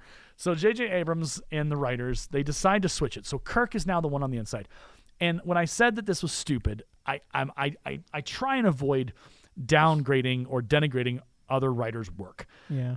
This is stupid because the way they built the engine room is like, well, the core is misaligned and it's like a thermonuclear reaction. And it's very Star Wars. Yes, I was going to say that it looks like like the Death Star. Where the Death Star power core, where you have the two huge towers and then you blow it up and you blow up the ship. Yeah. So it's like, but no. And no, Star Trek, are their cores misaligned or they're like they're contained. They are in a self-contained, like, So anyway, and it's like it seems like in every Star Trek thing, there's always a problem with the core. Why would you make it this hard to get to? Right. It's kind of like and in every Star Trek movie before this, in the normal world, like, the core is right there. Yeah. You just go and you do the work, and you can see it. Yeah, and you can shut it down, you can close it off, but it's right there. It's accessible. Because I think in Next Generation they can show him the advanced core on that. Enterprise is like he can pull it out like a giant tray to get it in the middle and then shut it back up. Yeah. Oh yeah, trust me, I know. So in this one, Kirk punches Scotty, knocks him out, which is dumb, and then he goes in and he has to align the core. He doesn't have to like do something really like intense and like focused. No, he just kicks the thing. And he's got to like hang from the top. Yeah. Of the core, which is extraordinarily like fragile and complex, apparently, that it's misaligned and everything's broken. Like, okay, so then he just swings. Oh, and by the way, he's getting bombarded with enough radiation that before he climbed up there, he should have been dead. And and then he aligns the core, and then they go, and then of course you get the moment where Scotty says, "Mr. Spock, you need to come down here." And so what they do in this movie, and then we're gonna close out with this because I am done talking about this movie. Like you don't even want to get to the past where there's the fist fight. There's this. Don't start with me. So there's this moment, and then they try and do what they did in Wrath of Khan, where they don't have music, and so Spock is running, and it's like, we're amping it up with silence, so you know this is serious. It's like, I know it's serious. I am not an idiot. Yeah. I saw what you did. Like, I know what's coming, and I know what you're gonna do. So then he gets down there, and this is when you came into the studio, and I was finishing it off, and I was just like, skip, and I'm done. I tapped out. I remember because you were like, you watched the scene and you're like, we're done. You're talking about the ending about this because I don't want to watch anymore. And it's like, all right. And it's like and here's the thing. So Kirk dies. Yep. Full on dies. Yep. Is dead. Dead. Yeah. Dead. Which, I mean, as you said, it's like, I mean, I said it. I commented on the first thing when we talked about the first movie, where it's kind of like they ramp everything to the extreme. Well, the level of radiation, everything you're talking about, well, they ramped it to the extreme. Yeah. So the Kirk that we saw sitting there should not look that pretty. Yeah, no, he should be really burned, really messed up. Yeah, but hey, like in Wrath of Khan, it's like they established like Spock's Vulcan blood. You know, he's kind of tougher. He can handle this stuff. Remember, he's 10 times stronger than a normal human. It's just because of his training. He doesn't break everybody when he's... So Kirk does not look messed up. Kirk looks perfectly fine. He should have looked like a giant, just roasted red jelly bean. And then what they do with Spock is they have him go, Khan! Yeah. Here's the thing. In Star Trek Wrath of Khan, Kirk does that after the repertoire back and forth where they're kind of teasing each other and going after each other. Yeah. I will leave you buried alive. Yeah. Khan! Like, that makes sense. Here, what's the point? Yep. Like, well, remember, this is them showing that, like, Spock is growing to be in touch with his emotions. But it's all negative ones. Because what's the next thing, the scenes that happen is like, okay. I don't know. I turn it off, so you have to walk us through this now. Well, here you go. You're walking through it kind of thing. It's like he runs up to the bridge and gets a gun and all kinds of stuff. And then it's like, where's Khan? And I'm skimming over a bunch of stuff. So Khan somehow survives slamming his ship into the city. And that was excessive. Like, there was no reason to slam the massive ship into Starfleet headquarters, killing untold thousands. Yep. And then they're like, he couldn't have survived that, and he shouldn't have. But then Spock's like, he would. And then we see him unscathed, untouched on the bridge of his massive destructive ship. Yep. Not even hurt. Like, there is no way that even Khan took damage in Wrath of Khan. Yes. He bled. He got hurt. Yes. He was not infallible on our like in his last scene that you see him, he's burnt. Like half his body's he's burnt. Like, I cut at thee and I will spat him. His plastic chest wasn't melted, but that's whatever. Whatever. Conversation for another time. So then Spock goes after him. Well, I mean, they even show him like after that horrific crash landing where he's untouched, he jumps like 30 meters, and everybody's like, "Oh my god, he just jumped 30 meters!" It's like that's when I tapped out. That was I'm done. Okay, and then it's like, okay, you have rage-filled Spock going down there just to fist fight this man, and that's what happens. They run, they break some glass, they jump. They jump on these like a flying trash CGI nightmare. Yeah, trash shuttle. I don't know. I blacked it all out. Like. It's basically Spock and Khan have a fist fight where they're not evenly matched. Spock is just awkwardly bad at fighting. Yeah. And Khan should have schooled him and killed him easily. But, I mean, I guess you could excuse it. Okay, if Spock is, 5 times, 10 times stronger than a normal human, he could kind of hold up against Khan. But then again, what we've seen of Khan, he should have just schooled him anyway. Because he's a trained killer, and Spock is bad at fighting. I have nothing to say because I hate all of this. Yeah, and then you get, they beam down Uhura to give her a little moment where she just like chain stun blasts Khan I forgot about so they that. can capture him. And I mean, that's where you get Spock get brutal too, because remember, he breaks Khan's arm over his shoulder or whatever, and then sits there and just starts wailing on his face. Where it's like, super Healy blood or not, the 10 times strong Vulcan guy punching you in the face, you're just mush. Yeah. But they're like, no, we need him alive. After like Spock has already punched him like 10 times, 15 times in the face. And it's kind of like, okay. And then you get like, they skip fade to black, whatever. And then Kirk wakes up on the bed. Yeah. And because they injected him with miracle blood. Miracle blood with the triple blood. Which at this point, you now have miracle blood that can cure a guy from radiation, whatever. Yep. You just broke Star Trek because no one's going to suffer any wounds anymore because we have miracle blood serum. Yep. So here's the thing. They're back in the day, IO9, which is a website that doesn't exist anymore. Gizmodo took over them. There was a review for Star Trek Into Darkness. It was called The Spoiler Frequently Asked Questions. Oh, God. So what you need to do is you need to search for gizmodo.com, Star Trek Into Darkness, spoiler fact. It'll find it. It'll be fantastic. You need to read it. It is fantastic because it's basically the writer does it as like a question and answer kind of journey through the entire movie. Okay. And it's exactly what we've been talking about. The Enterprise is parked in the ocean. The guy says, that's ridiculous. Even the ship designed to function in the vacuum of space could handle the pressures underwater, which I'm 99% sure it can't. Even if the thrusters could function underwater, which makes no sense. Yeah. And even if the ship could survive flying out of the water without the insanely large surface area or the front part snapping off like a twig, why in the bloody and blankety blank did they park it underwater instead of just hanging out in space like they were supposed to? Yep. Because J.J. Abrams saw the helicarrier scene from the Avengers and got jealous, I guess. Yeah. It continues. Let me find where they talk about the whole it's a fantastic read. I'll send it to you. So this is, they talk about this. So it turns out that Cumberbatch is actually Khan. He says, "Aren't you shocked? Aren't you surprised?" And this is as the writer is doing this back, he says, "No, I'm just angry. When the movie was announced, Abrams and whoever clearly stated that Cumberbatch would be playing a canon Star Trek character, and everyone guessed it was Khan. Then they promised he wasn't playing Khan. Then they said Cumberbatch's character name was John Harrison, even though there's no previous Star Trek character named John Harrison. There was. We found him. He was very inconsequential. And again, we knew it was Khan. Then they tried to make it a whole big mystery as if we were all morons who had somehow forgotten a classic Trek character named John Harrison, like they were actually going to pull one over on us when we were telling them over and over again that we knew it was Khan. The only thing they were accomplishing by denying it was being jerks and insulting our intelligence. Well, and furthermore, using Khan just proves that new Trek is going to be nothing more than the greatest hits version of Star Trek, and not even the original hits. Some new band covering the old hits. It means that Abrams didn't have any original ideas for Star Trek and is content to rehash the junk people enjoyed the first time. Of all the classic Trek characters to bring back, of all the classic stories they could have brought to mass audiences for the first time, or even had stories that they could have improved, they go with the one character everybody already blanking knows because they think all we want to see is the same old blank." Yep. Anyway, let me find the end of this. And because it is, and they get mad about the Spock yelling Khan. Yep.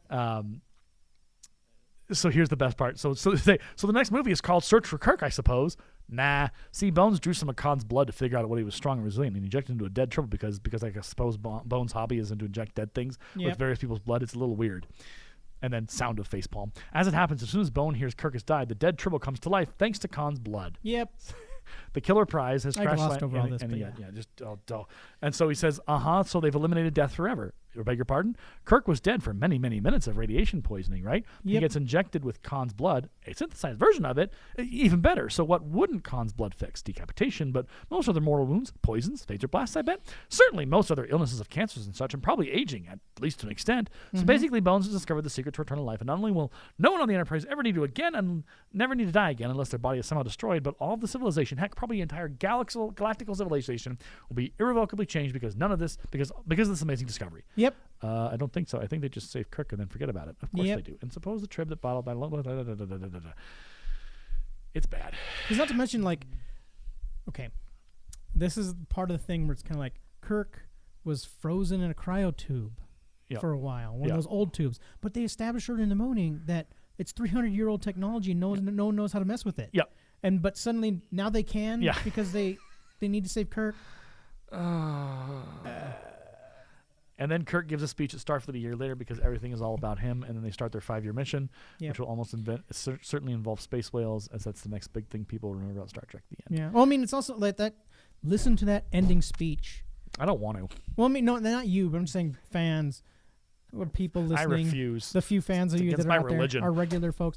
Like, he talks about how we shouldn't give in to vengeance and anger and whatever. Yeah. This whole movie is basically these characters giving in to being vengeful people. Yeah, and not feeling bad about it. And it's kind of like the moral you're trying to jam into the end of this movie is already false. Yeah. Oh no, it's terrible. So it's just schlocky way of hey, everything's better and whatever, we're good. No. Everything's not good. No, everything's not good. This is a giant mess. Yeah. Meanwhile, as soon as you were giving that speech, there should have been Klingons just pounding that planet into dust. Yep. I mean, because the next movie we get, which is, I believe, is Star Trek Beyond, right? Yep. That should have been about the Klingon war they kicked off in this movie. Yep. And how the Starfleet is losing. Yep. Because, you just basically turned everybody against you because you committed a supreme act of war. And the Klingons would have been right. You would have thought so, but that's not how J.J. Abrams' universes work. Yeah, just forget it. We're just going to sweep this under the rug. Yeah, I don't remember Beyond. I don't think I even went to go see it, so this will be the first time me watching it when we watch it this week. It doesn't carry over. Nothing carries over. All right, so it's never pretty mind terrible. then. Yeah, it's kind of terrible. Actually, Beyond is there's more moments in Beyond that actually function as a good movie. Okay. It suffers from the same thing that the original the reboot the 2009 suffered from, and it suffers from the same thing that happens here in the Darkness. Is there's an end scene with Idris Elba battling it out on a starbase in a CGI similar to what happens with Khan in the city. Up until that moment, there's actually some genuinely good quality stuff. Okay. But there's also just a bunch of stuff that's just this is me being honest. I didn't really say it before. I didn't even tell you. After watching Into Darkness is when I checked out of this Star Trek universe. The reboots. You weren't wrong to do it. So that's why it's like I said. It's like when I watch Beyond this week, it's gonna be the first time me watching it. Yeah. But it's like I watched Into Darkness, and I was kind of like, no. Yeah, no. I don't want those medicine anymore, I was like, doctor. I'm done here. I'm checking out. I have had enough. Yeah, and so it's like Peace out, Girl Beyond Scout. came out, whatever, and I'm just kind of like, no, I'm not gonna watch it. Because I was even offered to go watch it with some friends, and I was like, no, I'm good. I'm not gonna go watch this. I don't even. I can see it for free, and I'm not even gonna see it. Yeah, and then we have a fourth movie coming now too, which is announced like 2 weeks ago or something. Well, and a lot of the stars, they were surprised. They're getting them all back. Well, they were surprised. Like they talked to a lot of the stars, and they're like, "This is the first we're hearing about it." So what I suspected is they're trying to drum up support for this movie and trying to get Chris Pine on board. But it would take a lot for me to watch a fourth Star Trek movie from J.J. Abrams' Kelvin universe. Yeah, no. It makes me very angry. Especially how badly they flushed all down the tubes. I mean, like I said, like in those first in the old school movies, everything flows into one another and it all connects. Yep. It's a and functional this one is just storyline. kind of like, nah, no growth, no change, whatever. Yeah, we're just going to put our foot on the pedal and shift into fourth and just speed through it. Yeah. We're doing a speed run through Star Trek. That's how we're going to write it, and we did it. Star Trek: The Fast and the Furious. Star Trek: The Fast and the Furious at Dawson's Creek. Yeah. There it is. Wow.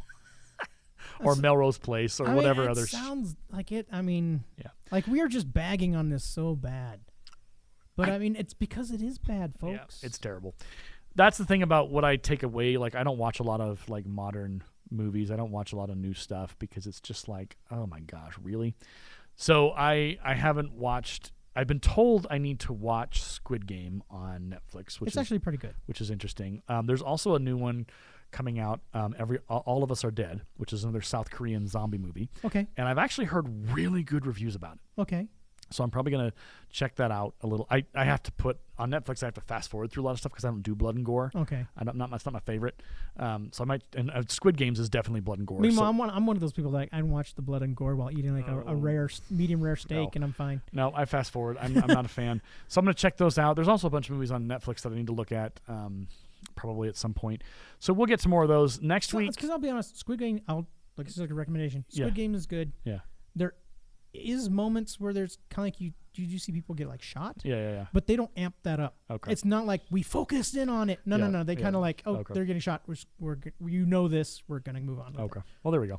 So like you'll have that moment where they establish it. Okay. So you get to see it kind of like once. James was mentioning it, but in our next episode, which will be episode 15, we're making trails. Okay. Next episode 15 is going to be Star Trek 3: The Search for Spock versus Star Trek Beyond, and which I don't think there's. They don't. I mean, maybe. Like I said, I haven't seen Beyond, so I can't. I don't think they. No, they don't connect. They don't connect at all, right? So Nope. it's just gonna be us making fun of Into the Beyond, I guess. We might be fair to Beyond because it's one of the stronger of the three. Okay. I said that about the first one, and that didn't go very well. No. So I don't know. We'll figure it out. And when when that next episode happens, we'll figure out there is a Hobbit episode in the pipeline. Yes. Which this will take place on Saturday because yeah, your wife wants to talk about the Hobbit. Yeah, and so apparently I'm down for it. so does apparently Dallas and a couple others. So we will do that in the next episode. We might have to add mics here. We have the equipment. Yeah. I got one here and I got one more over there. All right. Well, this has been a thoroughly delightful experience. Hope you've enjoyed it on the listening side. If you have comments, if you have feedback, feel free. If you're watching this on YouTube, hit us. Let us know. Don't actually hit us, metaphorically hit us up. Yeah, because we don't read them every week, but we do jump in and we do read them. Yeah. So it's like we know you're out there. Yeah, listeners, give us some feedback. Tell us we're doing good, or tell us how we can improve. Yeah, we would like some constructive criticism. Yeah. I mean, it helps us get better at doing this. Yeah. I mean, maybe we don't dive as deep as some of you want with factoids and things like that, but I mean, still we're going to keep doing this. Like, just if no one comments, we're not going to stop. Yeah. This show Yeah. will continue. I mean, the way I look at it is like it's more along us as friends just having a good chat. Yeah. And discussing stuff in kind of a critical way, like we just did this whole episode. Yeah. And we're not going anywhere. So ignore us at your own peril. Soon we will be in power and control of the universe. Yeah. At least in the JJ. Remember, we're going to hit her world. straight at episode 46 anyway. Yeah, so. we got a long road ahead of us. I know. All right, my name is Aaron. And I'm James. This has been Nerds by Screenlight. We will see you on the next episode. Have a great rest of your week. Take care, everyone. The raspberry flapovers will be out in a moment. The kitchen is closed. You've been listening to the Nerds by Screenlight podcast, presented by Create at Morgan Productions, located in Fort Morgan, Colorado, USA. For more information on our production house, other podcasts hosted here, and further details, please visit www.createatmorgan.org. You can find us on Twitter at the handle CreateAtMorgan. Create at Morgan is a school club at Lincoln High School, our alternative education campus in Morgan County. Our sponsor is Aaron DeLay, a language arts teacher at Lincoln. Send any feedback to adelayedteacher@gmail.com. Thank you for listening to our podcast.